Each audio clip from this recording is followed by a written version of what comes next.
Well, this was certainly an entertaining game. Chelsea won, Arsenal won. I wish this could have been a win, but really it could have been anyone's game. Alas, the points are shared.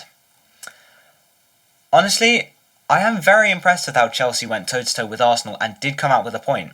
Anyway, be sure to like and subscribe as I review Chelsea's cracking draw against Arsenal. Now let's get straight into it. It was 4:30 kickoff and the fireworks were already lit. And the game started off early with 3 Arsenal players and Marc Cucurella receiving yellow cards inside 30 minutes. Then, not long before half-time, everything kicked off when a Moisés Caicedo ankle breaker saw him get sent off. This was probably the worst case scenario for Chelsea, as this was our best player on the pitch, our next Makelele, our next Kante, and he's just been sent off after 40 minutes played.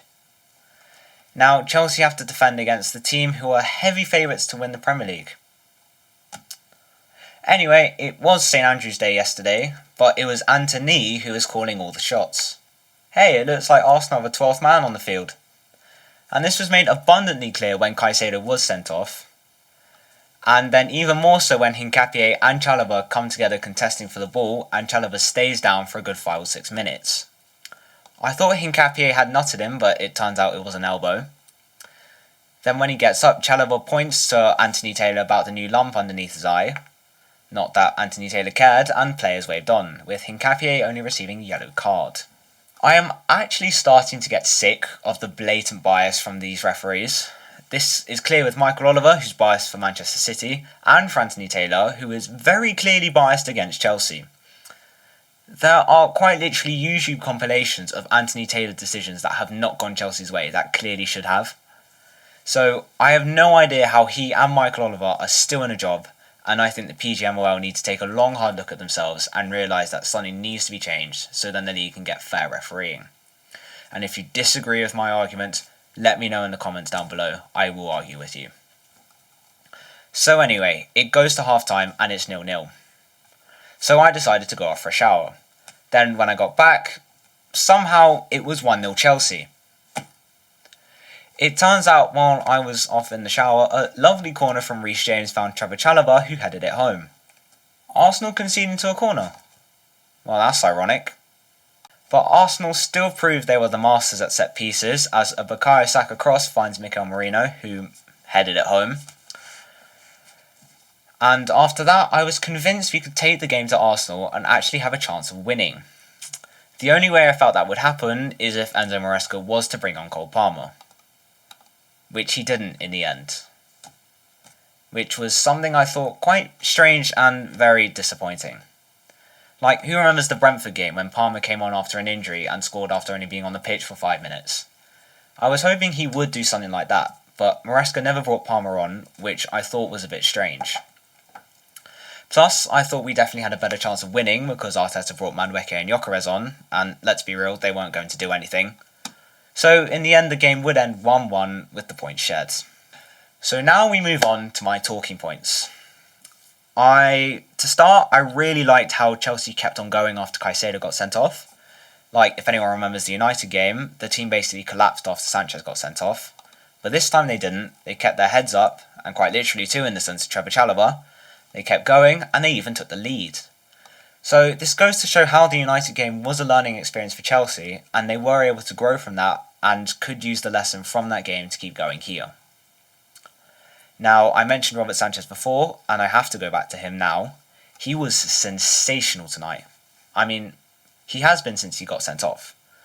I will not deny that I have been very vocal about getting a new goalkeeper, but it looks like Enzo Maresca's trust in Sánchez has finally paid off, as he put in crucial save after crucial save to stop Arsenal last night, and I could even argue that he was the best goalkeeper on the pitch that night.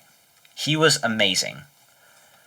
And I think my favourite moment from him had to be when he sacrificed himself to deny Victor Gyökeres in the final minutes.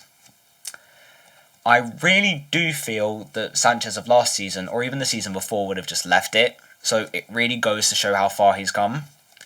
And it also props for him for actually going for it, because I think if you look at the picture, if I put it back up here, the way Gyökeres' boots are might have made Robert Sánchez another Petr Cech.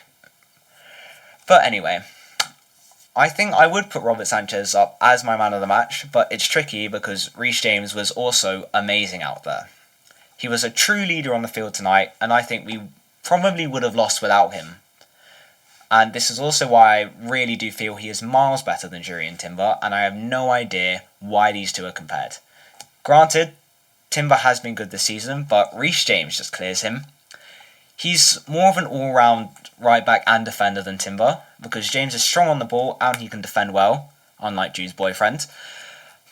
Though, like Trent Alexander-Arnold, Reece James is also an amazing crosser, and he is the perfectly rounded fullback. And I'm so happy to see he is managing to play full 90s again. Another talking point is one I have already touched upon, and that's Cole Palmer last night. He was selected for tonight's game, but he found himself watching from the bench for basically the whole game. And like I said in the match recap, I really do think he could have inspired a winner if he had come on. So why didn't he? Surely in a game like this, it would be expected for him to get some minutes. Well, I did think this, but after some research I did realise he has just come back from a groin injury and then he broke his toe. So he will probably take some time to get back to full fitness. Like, I wouldn't be surprised if he is also benched for the Leeds game on Wednesday. Only for that, I'm sure he'll probably get some more minutes. And it also shows how far Chelsea have come. Under Pochettino, and even to an extent under Maresca last season, we saw how Chelsea very much relied on Cole Palmer for most games. Except in the Conference League, though now I think about it, in the Conference League final, Palmer was the creator for Chelsea's comeback, and he did get man of the match in that game. So, yeah. What was I saying again? Yeah. Under Pochettino, and even to an extent under Maresca last season, we saw how Chelsea just did rely on Cole Palmer for most games to actually be that creator and to actually come up with something to win the game. But this season, since he's been injured, Chelsea have been outstanding. So that could also show how Maresca maybe felt that putting on Cole Palmer might have jeopardised the structure that had been holding up for so long against Arsenal. Maybe, but this is essentially just a Liam monologue, so who really knows? Anyway, what does this draw mean for Maresca and the team? Well, this draw now means that Chelsea sit third in the table, still 6 points off the top. Is it 6? 5 or 6? It's 5 or 6. Well, anyway, while I feel this draw is somewhat disappointing, we were very dominant in parts against an Arsenal team who were using their second choice centre-backs because there was no Saliba and there was no Gabriel. But I do think I need to reiterate the fact that we went toe-to-toe with Arsenal while down to 10 men. Then we took the lead against them. So I think we really do have a very good chance at winning the league. Because let's be real, Arsenal won't win it. I'm just waiting for Arsenal to bottle it somehow. And I was having this talk at school today. Man City are washed. Let's be frank. They rely on Haaland, who's a tapping merchant. We're actually young, exciting, and we're good this season. We're very good. So I think we have a very, very good chance of winning the league. Now let's talk about the press conferences. Because the reactions after this match were just as interesting as the game itself. First, Reece James. Chelsea's captain came out and said he was disappointed to only come away with 1 point. And that really tells you everything about how the squad is thinking right now. They're not celebrating a lucky draw. They're not calling it a good result because they went down to 10 men. No. The captain is annoyed they didn't win, which is a clear shift in mentality, and it shows how they want to be winning every game. Which is also clear why I think we could win the league. Anyway, he also praised the fight in the team, and honestly, you could see the pride in the way he spoke. James basically said, we expect more from ourselves, and that's something you want to see from a leader. Then there's Enzo Maresca. In his press duties, he doubled down on the idea that Chelsea are building something. He kept talking about structure, discipline, and sticking to the plan even when they went down to 10. He also wasn't shy about calling out some of the refereeing. He pointed out the challenge that left Trevoh Chalobah with a massive bump underneath his eye and questioned why that wasn't a red card. And he also did question, actually thinking about it, he also did agree that Caicedo deserved to get reds, which, well, I mean, even the manager's saying it's a red, it probably was a red. But he did also question why the Bentancur challenge on Reece James at the Tottenham Hotspur Stadium wasn't a red when it was the exact same place and it was the exact same style of challenge. I'll put a picture on the screen, but yeah. It's frustrating and again shows why we need to have more consistency in refereeing decisions. And then there was Mikel Arteta. Arteta said Arsenal had 1 day less to prepare, which to me sounded very much like an excuse. He mentioned how intense the schedule was and how physically demanding the match was, and how difficult it is to break down 10 men who defended like Chelsea did. Like, okay, I get it, it was a tough match, but you've got an extra player for over 50 minutes and you still can't break through until the 80th. At some point, it's not about preparation, it's about what happened on the pitch. So, again, excuses from Arsenal and also Arsenal's mentality, you can see from the excuses there. If they win the league on making excuses like that, I might just jump off a cliff. Because it just shows how they don't have that winning mentality to actually go and win something. So, yeah. In summary, Maresca was very proud of his team, he was very proud of the fight, and he believes Chelsea are progressing, while Arteta was frustrated, blamed the recovery time, and admitted they struggled even with an advantage. So, this contrast tells you a lot about where these two clubs are right now mentally, because Chelsea feel like a team that are rising and could challenge for the Premier League title, while Arsenal feel like a team that are trying to explain why they didn't win. One last thing from me, if you really watch this match, you realise something. Chelsea just sent a message to the entire league. First, the resilience. Title-winning sides don't fold under pressure, they survive it. Chelsea played more than half the match with 10 men against an Arsenal team that's been pushing for the league. And they didn't just hang on, they took the lead. That is the mentality of champions if I've ever seen it.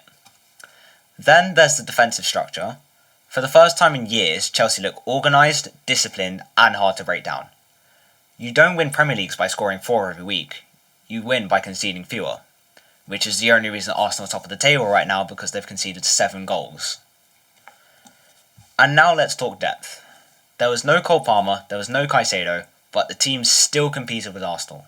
And that's what separates contenders from pretenders. And the set piece threat is real now too. Chalobah's header wasn't luck, it was rehearsed. It was a rehearsal from training drills that had been gone over again and again and again on the training ground. And yeah, champions win the tight games because they're dangerous from dead balls. And this is a clear example of that. Honestly, this might be one of those championship points you look back on in April, because it's a result like this that keeps the title race alive.